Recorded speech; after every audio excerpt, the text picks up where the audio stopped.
de la etnografía, de los estudios cualitativos y la tradición más latinoamericana de la investigación-acción, por ejemplo, ¿sí? Y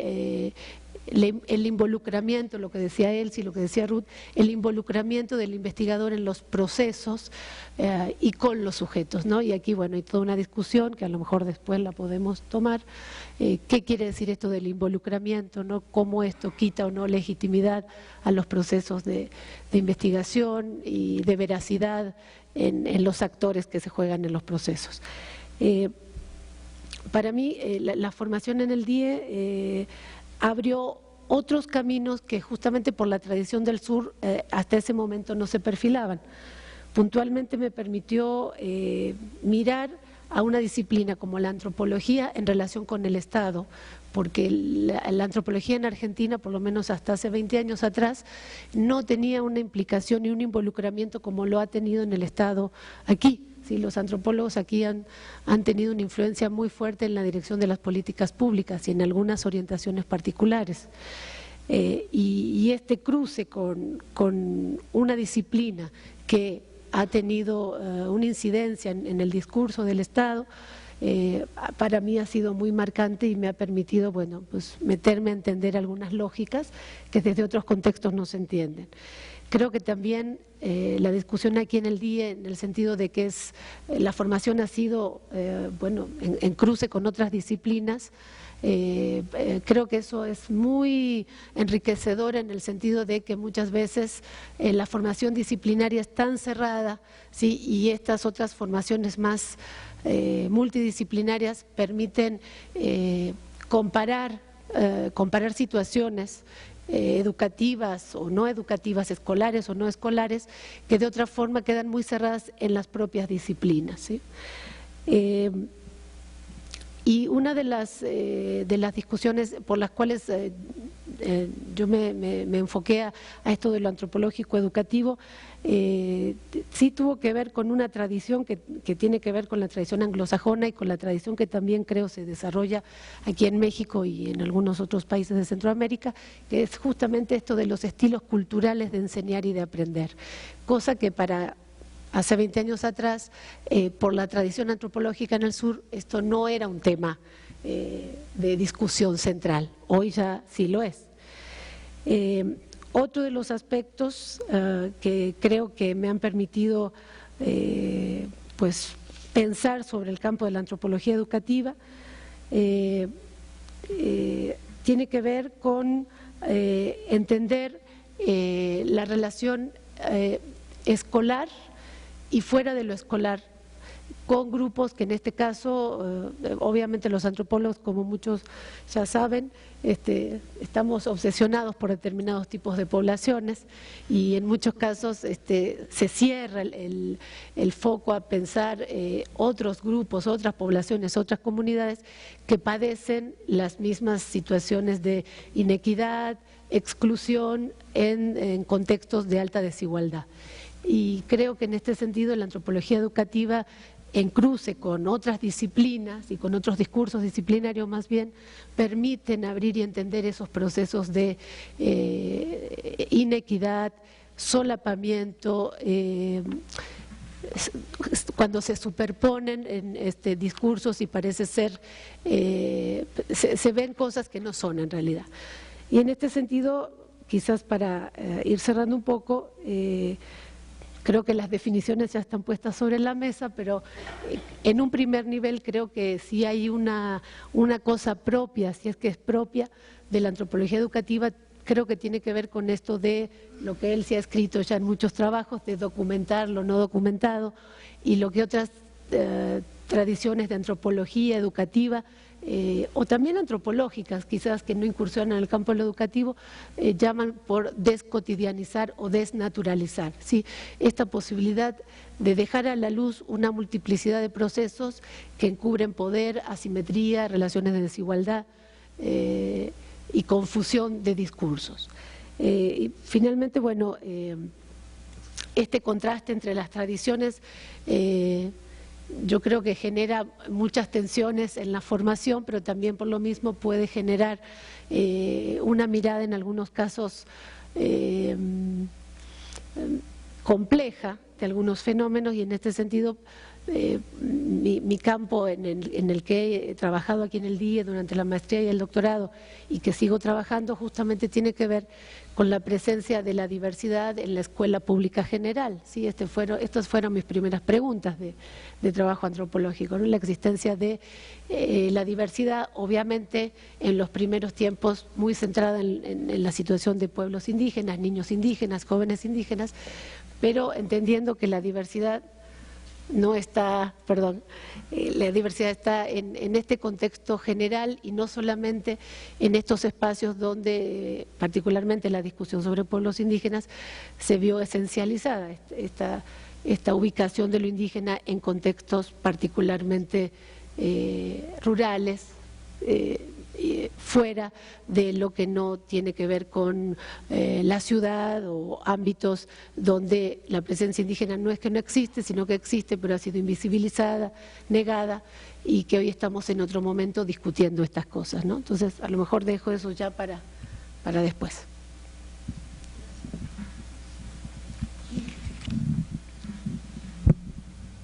Gracias. Bueno, pues me sumo a los agradecimientos, gracias al DIE, gracias a Elsie y a Ruth por la invitación a compartir este espacio. Y bueno, como todos han iniciado un poco haciendo un recuento de su trayectoria, yo realmente solo he de decir que en mi trayectoria yo tampoco provengo de una formación antropológica de nacimiento, dicen. ¿Se escucha? Bueno, ¿ahí se escucha? Sí. Yo estudié la licenciatura en Ciencia Política en la Universidad Nacional Autónoma de México, y ya después de la licenciatura, que me proporcionó como una base social muy importante para mirar, ¿no?, fenómenos sociopolíticos de amplio espectro, ¿no?, en el México actual. Después es mi encuentro con la antropología en el posgrado en el CIESAS, ¿no? Y ahora veo que ubicada desde el campo de la antropología y la historia de la educación, ciertamente ese origen transdisciplinario, ese origen no centrado solamente en los marcos teórico-metodológicos de la antropología, sino la posibilidad de haber partido desde un punto distinto, ¿no?, ahora juega pues a favor, porque ciertamente una de las características del campo de la antropología de la educación, como ya han mencionado mis compañeras de mesa, pues es justamente que se construye a partir de ese permanente cruce de fronteras disciplinarias, ¿no?, y de esa permeabilidad que constituye, bueno, sí plantea retos y dificultades metodológicas importantes, pero también constituye la medida de la riqueza del campo y de las posibilidades de su desarrollo. Entonces, mi relación con el DIE realmente ha sido poca. Se establece a partir, como ya dijo Elsie, pues de una estancia postdoctoral que realicé en el 2008, ¿no?, junto con ella. A lo largo de esa estancia desarrollamos un intento, ¿no?, de mapeo de la antropología de la educación en México, con el apoyo, y de subrayarlo, de sus estudiantes y de sus colaboradores, ¿no?, que pues trabajamos fuertemente todo ese año en este proceso, y se generó un estado del arte de la antropología educativa en México, más o menos en el periodo que va de 1995 al 2008-2009. Esto para mí significó una ventana para acercarme, en tanto investigadora externa, pues a algo, ¿no?, de la vasta producción del DIE en el campo de la antropología de la educación, y a mirar algunas de sus particularidades en los productos publicados, tanto por sus investigadores ya consolidados como en las tesis, ¿no?, de posgrado de sus estudiantes. Particularmente las tesis fueron un universo sumamente rico, ¿no?, en esta mirada al campo. Y bueno, en efecto, como ya ha quedado expuesto en la mesa, uno de los primeros retos en esa tarea, ¿no?, de construir este estado del arte, pues fue la delimitación de qué estábamos hablando al hablar de antropología de la educación. No voy a repetir cosas que ya se han dicho en la mesa, pero ciertamente este reto en principio lo resolvimos dando una definición que partía de la centralidad del enfoque etnográfico, ¿no?, en el análisis sociocultural de contextos educativos y escolares, atravesando distintos niveles analíticos que podían ir desde la acción social hasta la estructura institucional, ¿no?, educativa, y también dando cuenta de los procesos de hegemonía en los cuales estábamos mirando o situando los fenómenos educativos, ¿no? Entonces, esta centralidad del enfoque etnográfico sí resultó como un elemento básico para delimitar el campo, pero además consideramos que la explicación de los problemas, de las preguntas planteadas por los diferentes trabajos, tuviera algún tipo de diálogo, ¿no?, algún tipo de intercambio con las bases teóricas y conceptuales más representativas de la antropología y de algunas disciplinas sociales afines. Esto pues nos permitió, ¿no?, configurar un campo en el que algunos conceptos como cultura, poder, identidad, significado, significación, ¿no?, constituyeron como núcleos centrales, ¿no?, que orientaban, eran como una guía para navegar en todo esta producción tan vasta, ¿no?, bajo esa bandera de antropología de la educación. Sin embargo, bueno, ciertamente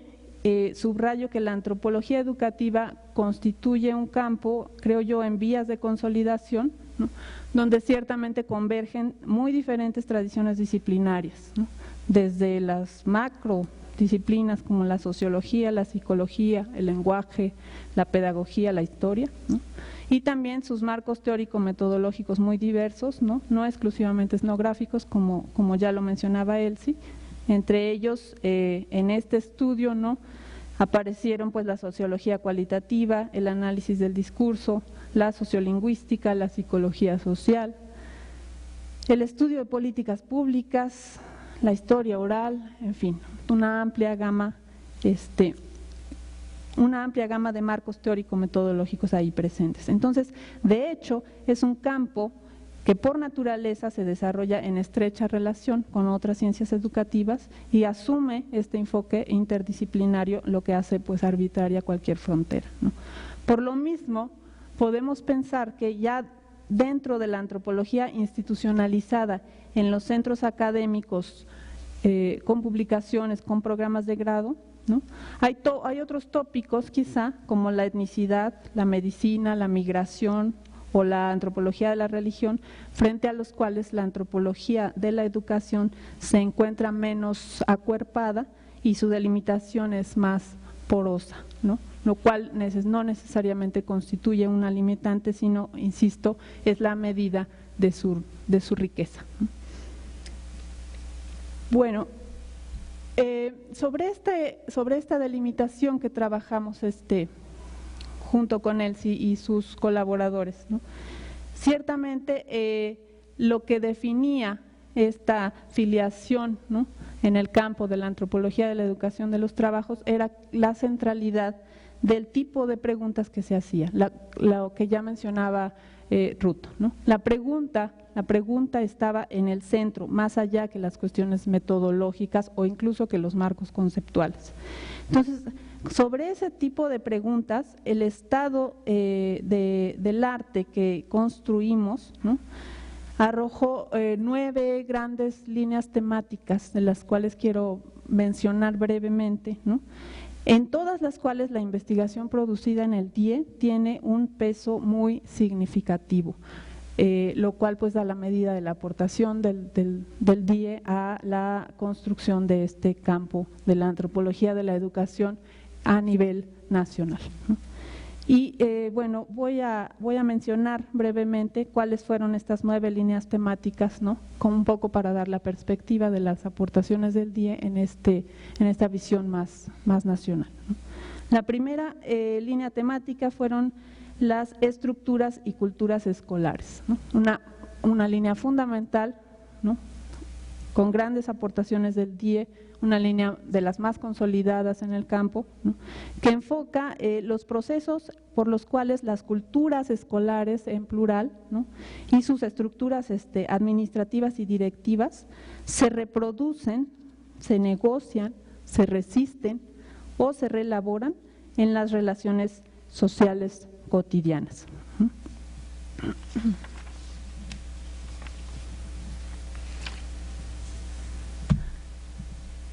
Bueno, no me puedo extender mucho más por razones de tiempo, pero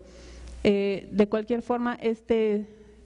a modo de paréntesis, este estado de conocimiento acaba de salir publicado ya en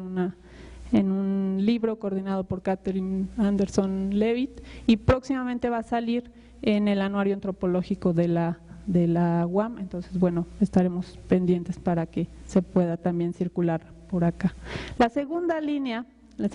de investigación que resultó de este ejercicio, ¿no?, fue la línea que enfoca a los maestros y la tarea de enseñanza, ¿no?, un eje analítico unificado bajo el concepto de trabajo docente, donde lo voy a partir en dos. Donde, bueno, se subraya la naturaleza colectiva del trabajo docente, negociada e históricamente construida. Y me voy a tomar la libertad de un minuto más para mencionar brevemente los otros ejes, ¿no?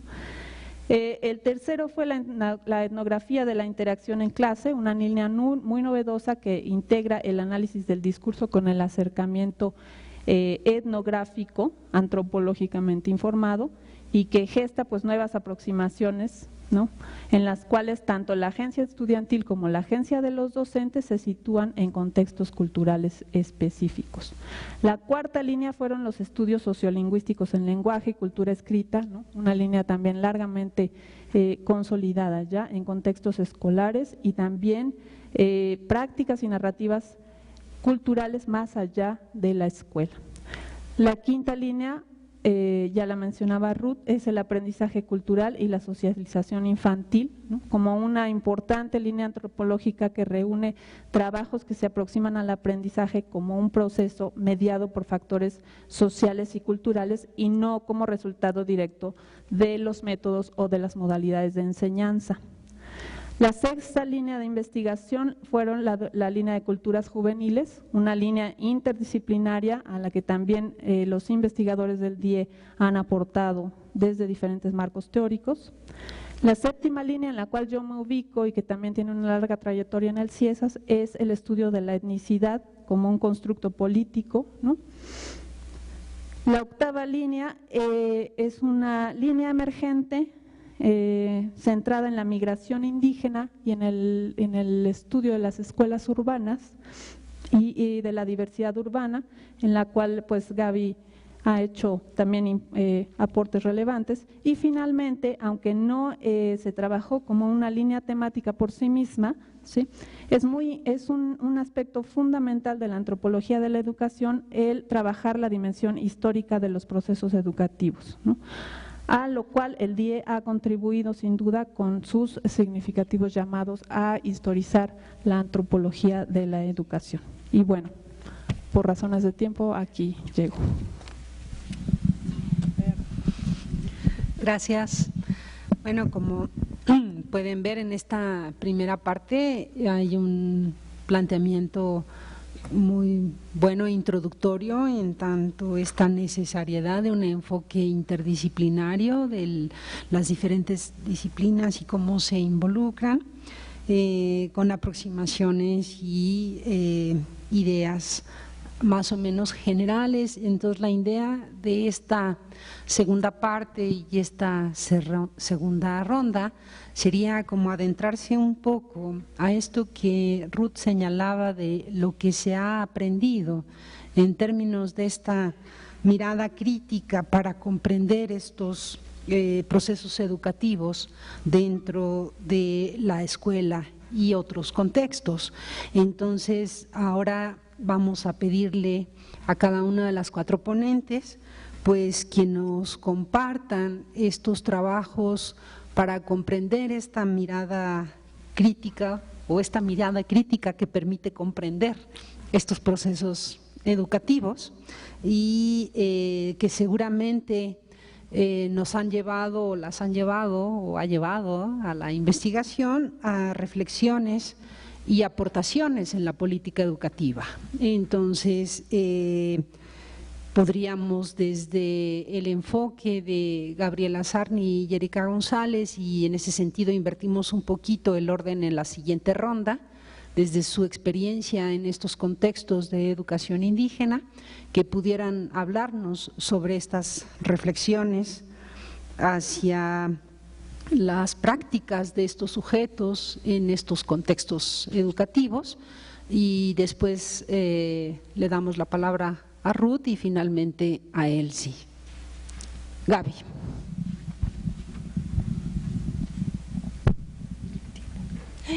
Se me olvidó decirles que ahora tenemos un poquito de menos tiempo, entre 7 y 8 minutos de participación. ¿Sí? Gracias.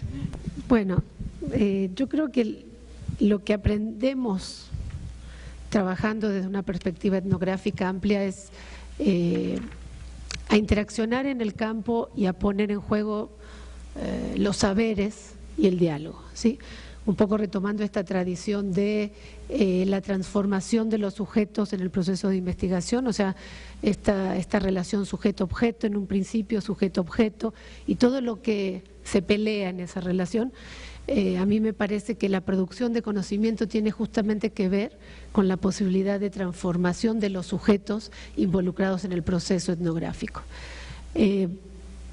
Creo que también hay como pues muchos temas que son nudos en el debate y que hacen que el debate en muchos momentos está se radicaliza, ¿sí?, por las perspectivas. Estoy pensando cuando hablamos de etnografías en contextos de diversidad y desigualdad, fundamentalmente, sí, porque la diversidad lamentablemente viene acompañada permanentemente de la desigualdad, sí, sea por la cuestión étnica, por la cuestión de género, por la cuestión lingüística, y entonces discutir etnografía en relación con la diversidad implica discutirla en relación con la desigualdad. Y esto, pensando desde la antropología, creo que hay una relación ahí que es un nudo que tenemos todavía mucho por debatir, y de hecho creo que es un campo que se abre para pensar, que es la relación universal-particular. ¿Sí? Esta relación entre qué es lo universal, lo que nos compete y nos toca a todos por igual, y qué es lo particular que nos interpela de acuerdo a nuestras particularidades. Yo creo que este es un nudo no resuelto, es un nudo que es una tensión de la construcción del conocimiento mirando desde una antropología educativa, y hay algunas discusiones que se abren a replantear esta relación en términos de universal multiplicidad, ¿sí? Ya estaríamos saliéndonos de esta relación universal particular, porque finalmente la crítica es que lo universal termina fagocitando los particulares, las culturas, las lenguas, las diversidades, y estamos en un debate que en algunos contextos se abre como en esta relación universal multiplicidad. Me parece que también hemos aprendido mucho de entender que no trabajamos con las culturas, sino con problemas sociales al interior de las culturas, ¿sí? Y eso nos permite meternos a la trama escolar, a las tramas institucionales de maneras menos esencializantes, probablemente, no siempre, pero probablemente. Y también creo que este diálogo entre los sujetos que participamos de lo que es hacer una etnografía, tratando de generar una construcción de conocimiento entre los que participamos, entiéndase investigador, investigado, sujeto, sujeto, ¿sí? Hay nuevas estrategias y experiencias metodológicas que no sabemos muy bien hasta dónde nos están permitiendo diluir la frontera de poder que generalmente siempre se marca sobre el investigador, como las coautorías o los diálogos interculturales, y en este sentido creo que aquí también hay varias cosas que avanzar en términos de la construcción metodológica. Es decir, creo que la etnografía de la educación, la etnografía que ha trabajado en esta relación diversidad y desigualdad, ha permitido poner en escena los múltiples conflictos que atraviesan los sujetos en diversas situaciones de dominación y también desde la hegemonía, y también no entendiendo a estos polos Estado, comunidades, dominación, hegemonía como fronteras infranqueables. Creo que aquí la etnografía también ha entrado a mostrar las múltiples relaciones que existen entre estas dos dimensiones, que en muchos casos aparecen como prácticamente discursos que no pueden dialogar, o sea, son políticas de Estado o son políticas alternas, ¿sí? Pienso en una discusión muy fuerte que hay en el campo de la educación indígena, por ejemplo. Y creo que aquí la entrada de estilos etnográficos fuertes permiten ver los matices y permiten ver los intersticios, las huellas y todas estas metáforas que hemos acuñado para establecer estos canales de comunicación que existen, obviamente en muchos casos en situación de asimetría y desigualdad, pero que las realidades no son tan blancas ni negras como en muchos casos se presentan en otros tipos de estudios. Y en ese sentido creo que aquí estamos con un desafío todavía por construir y avanzar, ¿no? O sea, si algo nos ha permitido ver la antropología de la educación, tiene que ver con estas puestas en escena, ¿sí?, de relaciones, diálogos y silencios también, cosas que no se dicen pero que existen entre estas polaridades que atraviesan la investigación, si son políticas de Estado, son políticas desde los pueblos, si es política para todos, políticas educativas para todos o políticas diferenciadas. Bueno, quizás aquí ya me estoy metiendo más a un debate que traigo en mi cabeza muy fuerte por el momento en que estoy trabajando, los temas que estoy trabajando, y que si hay chance después los compartimos. Gracias, Gaby. Gracias. Bueno, ¿qué aprendemos? Bueno, en principio aprendemos ciertamente que la definición del carácter etnográfico es más una cuestión de enfoque que de procedimientos, ¿no?, en la recolección de datos. Personalmente creo que eso conlleva también aprender que asumimos un posicionamiento de nuestro modo de etnografiar con un campo epistemológico específico, y que en nuestras investigaciones es importante hacer explícito, ¿no?, ese compromiso con cierta posición epistémica en particular, ¿no? Reconocemos el peso de las prenociones personales y teóricas y la presencia de preguntas iniciales, pero también intentamos controlarlos y explicitarlos, reconceptualizándolos a partir de las situaciones estudiadas, ¿no?, a partir de lo que el campo nos dicta, y en este proceso pues aprendemos también a hacer ejercicios de reflexividad y de doble reflexividad, siguiendo la propuesta de Günther Dietz, ¿no? A nivel metodológico creo que los aprendizajes son bastantes. Ahora otro aprendizaje más a nivel conceptual, que particularmente creo que aporta mucho a la misma disciplina antropológica, es que aprendemos a lidiar con un concepto de cultura más manejable y más útil, ¿no?, dentro de toda esa polisemia que ha rodeado a este concepto central en el trabajo antropológico, en la producción antropológica. Y es justamente un concepto que aunque no está presente en toda la producción del campo, sí apunta a un creciente consenso, ¿no? Es decir, una noción de cultura como un proceso, ¿no?, una noción relacional de cultura, ¿no?, concebida, digamos, como una compleja configuración social situada dentro de procesos históricos. Esta concepción, insisto, dentro de la antropología de la educación aparece, ¿no?, a veces de forma implícita, a veces ya explícitamente, en el análisis de las prácticas de los actores educativos y de los contextos socioculturales que permean y configuran los procesos educativos bajo análisis. Y destaco este manejo procesual y relacional del concepto de cultura de cara a esta crecientemente visible diversidad de los contextos educativos. O sea, estamos analizando las relaciones entre los actores educativos como producto de procesos históricos en marcos estructurales que generalmente son asimétricos, como ya mencionaba Gaby, ¿no? Entonces, a diferencia de otras tradiciones institucionales que siguen manejando un concepto de cultura más como contenidos o una equiparación entre una sociedad y una cultura, este manejo procesual, relacional, histórico, ¿no?, nos permite, ¿no?,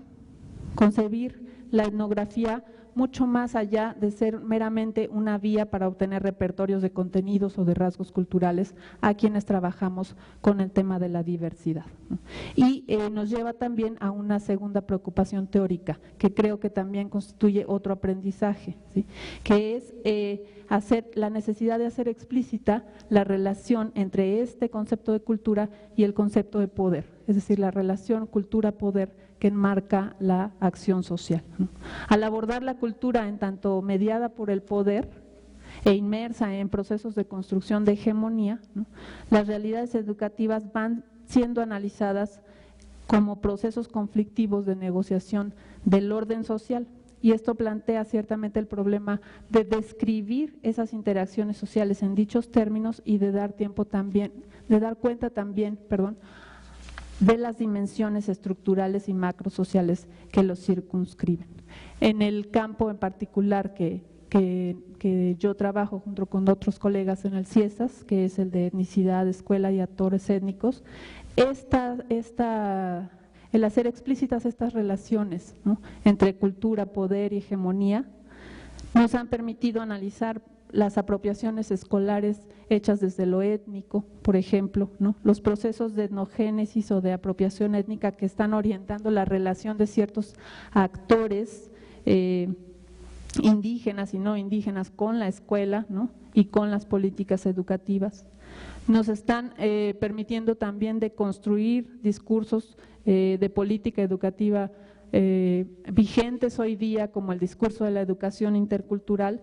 como campos de disputa por la hegemonía, ¿no?, como espacios de lucha por el poder y por el control de los recursos que resultan escolarmente significativos a los actores en juego, ¿no?